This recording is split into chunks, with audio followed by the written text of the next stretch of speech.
खून के दबाव की जांच कैसे की जाती है? जिस्म के तमाम आज़ा में खून पहुंचाने के लिए हमारा दिल खून को एक खास दबाव पर पंप करता है और इसी दबाव को खून का दबाव या ब्लड प्रेशर कहते हैं। ये जानने के लिए कि खून का दबाव होता कैसा है, ये वीडियो देखें। दिल के जरिए पंप किया गया खून की शरियानों में आता है और इनकी दीवारों पर दबाव डालता है। इसी दबाव से डॉक्टर ब्लड प्रेशर मालूम करते हैं। बीपी नापने के लिए मशीन स्फिग्मो मैनोमीटर का इस्तेमाल किया जाता है। इसे बीपी एपरेटस भी कहते हैं। Knob, cuff, rubber tube, rubber bulb, rubber valve और गेज इस मशीन को इस तरह खोलते हैं। कपड़े से बने इस हिस्से को कफ कहते हैं और इसे बाजू के ऊपरी हिस्से पर बांधा जाता है। इससे दो रबर ट्यूब्स जुड़ी हुई होती हैं।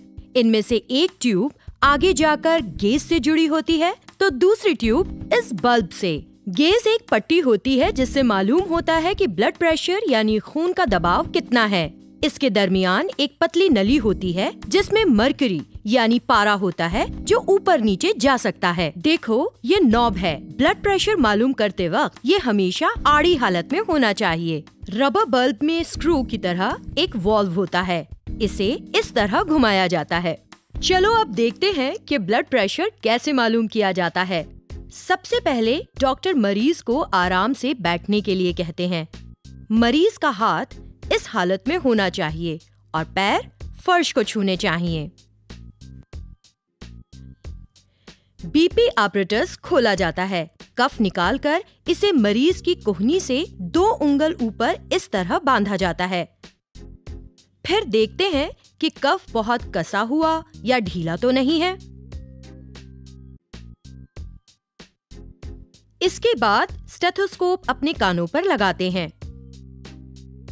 चेस्ट पीस पर उंगली से थपथपाकर ये मालूम किया जाता है कि आवाज सही तौर पर आ रही है या नहीं। स्टेथोस्कोप के चेस्ट पीस को कोहनी के बीच इस तरह लगाते हैं। इसकी चिकनी गोल सतह जिल्द को पूरी तरह छूना चाहिए। दूसरे हाथ से रबर बल्ब का वॉल्व बंद करते हैं और रबर बल्ब को पंप करते हैं। गेज का पारा ऊपर जाने लगता है। साथ ही कफ में भी हवा भर जाती है। इस हवा के दबाव की वजह से खून का दौरान थोड़ी देर के लिए रुक जाता है। जब पारा 160 या 180 तक पहुंच जाता है तो डॉक्टर रबर बल्ब को पंप करना बंद कर देते हैं। वॉल्व को उल्टी सिमत में घुमाया जाता है। अब हाथ से दबाव कम हो जाता है। पारा आहिस्ता आहिस्ता नीचे आता है। पारा नीचे आते वक्त खून का दौरान दोबारा शुरू हो जाता है और इसी वक्त डॉक्टर को इस स्टेथोस्कोप से धक धक धक की आवाज सुनाई देती है। इस आवाज के शुरू होने पर पारा जिस सतह पर होता है इसे दर्ज कर लेते हैं और इसे कहते हैं सिस्टोलिक ब्लड प्रेशर। यहाँ आवाज 110 पर आना शुरू हुई है। पारा नीचे आते वक्त ये धक धक आवाज आती रहती है और एक जगह पर बंद हो जाती है। आवाज बंद होने पर पारा जिस सतह पर होता है उसे डायस्टोलिक ब्लड प्रेशर के तौर पर दर्ज करते हैं। यहाँ पारे के 70 पर पहुँचने पर ये आवाज आनी बंद हो गई है तो वॉल्व को पूरा घुमाया जाता है। डॉक्टर कफ में बची हुई हवा को निकाल देते हैं। स्टेथोस्कोप को कान से निकालते हैं। मरीज के ऊपरी बाजू में लगे कफ को हटाते हैं और बीपी एपरेटस मुकर्ररा मुकाम पर रख देते हैं। क्या आप इस मरीज का ब्लड प्रेशर बता सकते हो जिसे हमने इस वीडियो में देखा है? वो है 110 सिस्टोलिक और 70 डायस्टोलिक या 110/70 मिलीमीटर ऑफ मर्क्यूरी। इसको इस तरह लिखा जाता है 110/70 mmHg।